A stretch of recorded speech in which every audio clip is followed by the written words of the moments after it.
Hello, you wonderful people, and welcome to another episode of Untitled Reviews. This being a show where we talk about TV shows that are dramas. For today's episode, I'm going to talk about The Bear, Season 1, Episode 4. A lot of really interesting things went down in this episode, so let's break it down. Well, first and foremost, let's start off with Richie and Carmen, who end up having to go to, I guess, Jimmy's son's birthday party or whatever, which they do call him Uncle Jay later, or at least Carmen does. So I was like, is it like the Richie thing where it's like Richie's not actually, because once again they're not blood related, but it's just like the whole cousin thing. So I'm like, is he I guess because he even said like, hey, we were like friends more so than family. So I'm like, I don't know if that is implying like he is actually like they are related, or is it a situation of just they were such tight friends they felt like family, or I don't know. The way he made it sound like, oh, we were more like friends than we were family.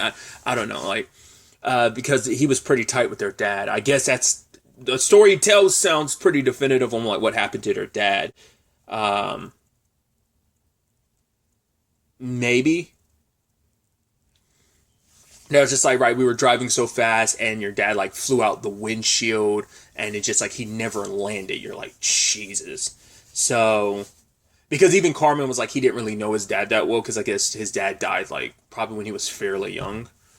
It's like, man, that family's been riddled with tragedy. Because I was curious about that because their mom had come up like earlier on the show, maybe in the first episode. Their mom had came up in conversation, but not their dad. So I was wondering, like, maybe it was a, hey, did he bail or did he die type of situation. It seems like it's obviously the latter. But it's just like, yeah, one tragedy after, and I mean, sadly, that can happen to any family, you know. But either way, they basically have to like basically cater this kids party, and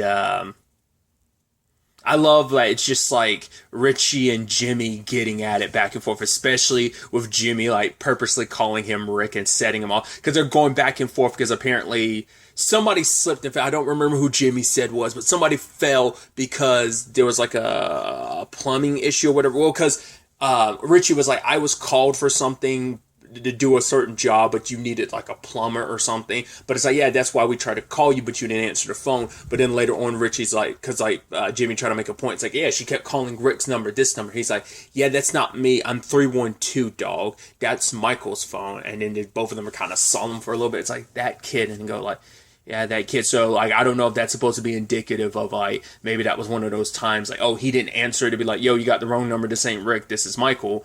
Like, either that or it was just a situation of, like, that was at the time he was high or something. I hope it's not indicating, like, that's when he, killed himself and just no one knew. Like, I don't know. I think it's just that still, once again, it only happened like a couple months ago. So it's still that thing of like, everyone's kind of walking around it. Just like the moment Michael kind of gets brought up in conversation, the conversation kind of takes a dip. Obviously, it's just because like, yeah, it's obviously got to be tough for Carmen too, because it's just like, he's around so many people who haven't seen him in so long, who know him, and they're talking about him, and then, also bringing up Michael, and it's just kind of like, yeah. Because it feels like the only time we see Carmen really around a lot of people is, I mean, even then, it's not a lot. It's kitchen full, but the only time we see him around people is at the restaurant. We don't see him out and about. The only time we've seen him really out and about in the show was when he went to the Al-Anon meeting, like last episode. That's the only time we really seen him out and about. And then obviously, even then, he was in the back, away from people. That is kind of a twisted birthday party. I've never seen that before. To be fair, I haven't been, like, I only went to, like, one birthday party when I was a kid, but, it's like, Dad, do you see, he's like, I think, like I said, I assume it was Jimmy's son being like, yo, do you see this BS? And even Jimmy's like, holy shit, like, what kind of animals open someone else's presents? Because there's just kids in the background tearing open his presents. I was like, that's super messed up. That's psychotic. Who does something like that? Hey, let me go to your birthday party and rip open all of your presents. That's wild. But yeah, trying to rein all the kids in, it's just, you can tell it's just like eating away at Jimmy. And I love that later on, somehow the Xanaxes ended up in the ecto cooler, and he's like, yeah, please don't kill me. And it's like, huh, are they dead? It's like, nah, they're just sleeping. And just Jimmy was like, I'm fine with that. Keep up the good work, and just moved along, because he was like, I don't care about these little snot-nosed brats. As long as they're not dead, I don't have to worry about dealing with that. I'm fine. They were making a whole bunch of noise, so he got to enjoy the peace and quiet, too.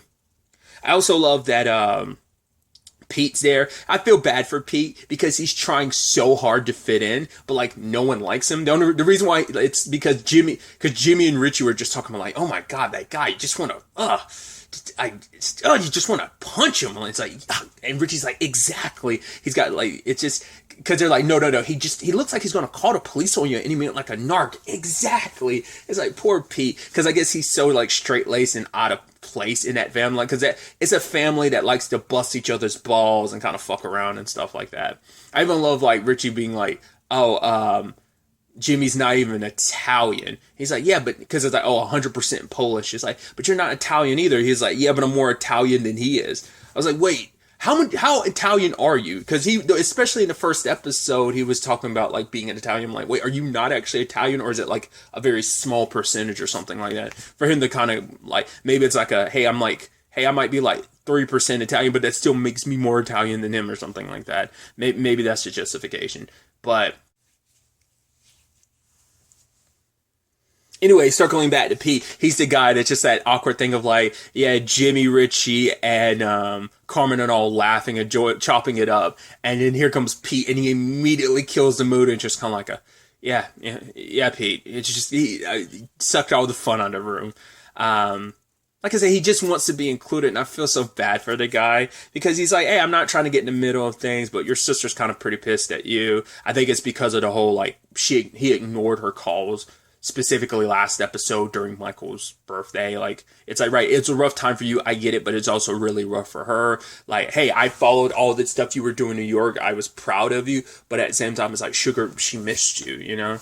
So, it's like, yeah, you kind of not only owe her a call, you kind of owe her, like, 50, so, I don't know.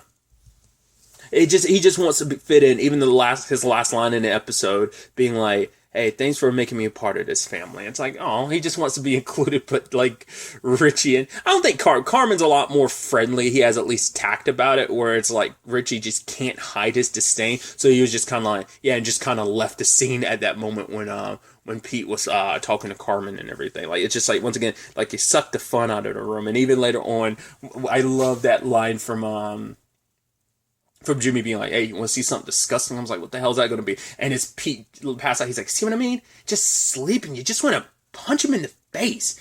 It's just like, oh, come on. Cut Pete some slack. It's just, he's such a square. Like I said, this family's got their ball busting, like edge to them. And it's just like, oh, you're a square trying to fit in a round hole type of situation, I think.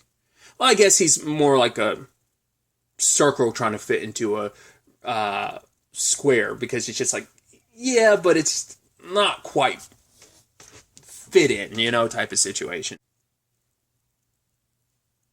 Kind of circling back to Jimmy a little bit, I am curious. Maybe that's also why, once again, I brought it up, like, he kind of loved Michael, where he was like, oh, that's why I gave him, like, why he owes me $300,000, because I gave him money because I loved him. So, because the way they made it sound like, oh, like, he might actually, like I said, he might be just like that family friend type of uncle, but it's like, because they were like worried, like, yeah, he might break our legs or whatever, and he was like, yo, if Cicero comes near us, I'll lay him out. It's like, shut up, Richie, you're probably going to be the one laid out. But it's like, yeah, I guess it's, I mean, because this episode, this whole thing dropped about, what was it, $2,000 off their debt, so they still owe, what was it, $298,000 at 50, and it's like, what's the 50 for? It's like, shipping and handling. It's like, oh, you're such a dick for that. On the other side of things, at the restaurant, we still have Sydney trying to, like, rein everything in. Once again, like, Marcus is kind of flourishing, and the fact is that not only is he handling, like, he doesn't want to just handle the breads. I think he's actually moved off the breads, and now he's, like, doing the desserts. Like, he's going to be doing other stuff, but he really wants to dedicate his time to the desserts. Like, he's been really inspired to work on stuff, and I even love the Ebro having this line of, like, yeah, you gave Marcus confidence. I think it's probably something he's been kind of lacking, and because, like I said, Sid's kind of gelling with everyone else. Once again, everyone else is being like, chef. And then once again, Tina being the, like, outlier, being like, sure thing, Jeff. Like, like, let me do my thing. Fuck off. I know what I'm doing. And it just led to, like, this animosity, because it's like Sydney is finally vibing with everyone else except Tina. Once again, it was already, once again, especially after the last episode, but even, like, everyone else is kind of like, everyone's kind of on board and everything until Tina, she's working on the potatoes, and that kind of didn't work out. And so I think part of it, she ended up messing up, and then Sydney had to cover for her, and she's like, wait, what'd you do that for? It's like, I don't have time to fuck around. So yeah, like, and that kind of, I think, lit a fire under Tina. Like, all right, I see how it is. And then, but she tasted it. She's like, damn it. She's like, you could tell, like, it ate her up, where she was just like, I hate it, but this is good. She's actually really good at what she does. It's because, once again, it's that animosity of, like, you're younger than me. Like, I don't need some kid I've been in the kitchen longer than you have. Because Sydney tried to be like, hey, I get it. Like, what it's like to be a woman in a kitchen, especially in that workplace environment, because they are the only women that work at the restaurant. So it's like, prior to Sydney, it was just Tina there. So it's like, yeah, trying to find some commonality, but it's like every time Sydney tries to take a step forward, Tina's like, bat the fuck off, and like nudges her back. So, but it's not until like later on she kind of gets in the swing of things. She's making the potatoes, and then like she's like, go ahead, tell me it's shitty. And it's like, no, it's great. It's like, and Tina was like, wait, what? It's like, no, it's great, chef. It's like, okay. She's like, thanks, chef. Chef. I'm like, Tina? That's why I was like, huh. I guess it's just like, I think Tina liked being believed in. Like, maybe it stems from, hey, no one ever really believed in me, and maybe this is the first time she's like really, really tried, and it's just that thing of like, wow, if someone, because I guess like she realized like, right, you are someone of like, you're really good at what you do, so she assumed like, all right, you're gonna taste my stuff and tell me it's crap, but it's like, oh, you, someone of such, you are a good cook, so like I'll be able to I'll be, and adult enough to admit that like, hey, you're actually a good cook, and if you think what I made was good, it's like, oh okay. So it's just like I said, I'm just, because last episode I kept going back and forth of wondering what Tina's issue was with Sydney. I think like I said, I don't think it's just one thing. I think it's a culmination of so many different things. Once again, you're younger than me. You're the as in like don't come in here acting like you're hot shit. I've been in this game for a lot longer than you, since before you were even born. You come in here kind of changing everything. Once again, the system was Michael's, and it's like, yeah, it was broken, but it was our broken mess, and we love that broken mess. Like I said, I think on some level it was their way of also keeping Michael around. But yeah, like I said, I just think with Tina and Sydney, there was just like a lot of things, not just one particular thing but yeah, like it seems like, hey, this kitchen's turned into the well-oiled machine. And like I said, the whole Marcus thing, I think it's pretty dope too, of him just like working on like the desserts, trying to get the consistencies right and stuff like that. I love him in fact, where fact it's like they're doing the thing with the donuts, and trying to like, oh, get the texture and everything. He's like, oh, you hear that? He's like, yeah, it's like when you sit on your grandma's like toilet, and it's got like the cushion to it or something. He was like, it smells like something in grandma or whatever. I'm like, God, fuck, you're weird. And he's like, oh, can I come to the family thing? It's like, you don't even work here. Like, I think he wanted to be the one to prepare the family meal situation, but it's like, no, you don't even work here. You're not allowed to do that. And I also got introduced to Marcus's roommate, who is like a decorating guy or whatever, and he's like, yeah, and she's like, oh, what do you do? And he's like, all of it. And then just like the conversation stalled. And it's like, yeah, nice to meet you. And then he just bailed. So I'm curious to see it. It's just interesting. Like, he was in the scene, like the show for like maybe a minute and a half, and then he was going. So I'm like, wonder, is that going to be a bigger plot point or something? Well, he'll be like a bigger part of the story or something, or some story element. We'll have to wait and see. I'm curious to see, but even oh God, even Carmen gave the like seal of approval when it came to Marcus's Kate that he kind of dished out to everyone. So I just thought that was just, seems like everything kind of worked out on a more positive note all around. So I'm interested to see where everything ends up taking us going forward into the next episode. But really, that's all I wanted to talk about. Until the next time we meet, be happy, be safe, live life to the fullest, and enjoy it. Good day and goodbye.